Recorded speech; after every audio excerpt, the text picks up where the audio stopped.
1, 2, 3. ಶುಭೋದಯ. ನನ್ನ ಹೆಸರು ಮನಸ್ಸು. ನಾನು 8ನೇ ತರಗತಿಯ ಬಿ ವಿಭಾಗದಲ್ಲಿ ಓದುತ್ತಿದ್ದೇನೆ. ನಾನು ಈ ದಿನ ಶಕುನಿಯ ಪಾತ್ರವನ್ನು ನಿರ್ವಹಿಸುತ್ತಿದ್ದೇನೆ.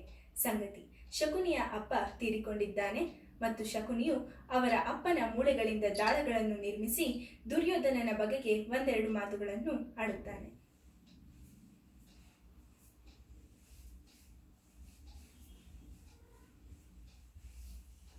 ವಿಶ್ರಾಂತ ವಿಸ್ತಾರ ಯಶೋ ವಿಶಾಲ ವಿರಾರ್ಜಿತ ಭೂಮಂಡಲದೊಳಕಂಡ ಕೀರ್ತಿ ಪ್ರತಾಪ ಪೂರಿತ ನಿತ್ಯ ಸಸ್ಯ ಶ್ಯಾಮಲ ಚರಿವನ ಸಿರಿಮುಖ ಖಗನ ದರ್ಪಿತ ಸಹಸ್ರಗಾವುದ ವಿಸ್ತೀರ್ಣವಾದ ಈ ಗಾಂಧಾರ ದೇಶದ ಶತಸೋದರ ಅನುಜ ಶಕುನಿ ನಾಮಾಂಕಿತನಾದ ನಾನು ನಿಷ್ಕಾಮ ನಿಸ್ಪೃಹ ನಿರಾಳರಾಗಿ ಸತತವು ಸುಮಧುರ ಸಂಗೀತ ಸಾಹಿತ್ಯ ಸಡಗರಗಳಿಂದ ಸುಬುದ್ಧಿಯ ಸುಜನರ ಸುವರ್ಣ ಭೂಮಿಯಾದ ಈ ಗಾಂಧಾರ ದೇಶದ ರಾಜಕುಮಾರನಾದ ನಾನು ಈ ಕ್ಷಣದಿಂದಲೇ ನಿನ್ನ ಮಾತುಗಳನ್ನು ಚಾಚೂ ತಪ್ಪದೆ ಪಾಲಿಸಿ ಆ ಅಖಂಡ ಭೂಮಂಡಲಾಧೀಶನೆಂದೇ ಬೀಗುತ್ತಿರುವ ಬಲಾಢ್ಯ ದುರ್ಯೋಧನನ ಸೊಕ್ಕಡಗಿಸುವುದು.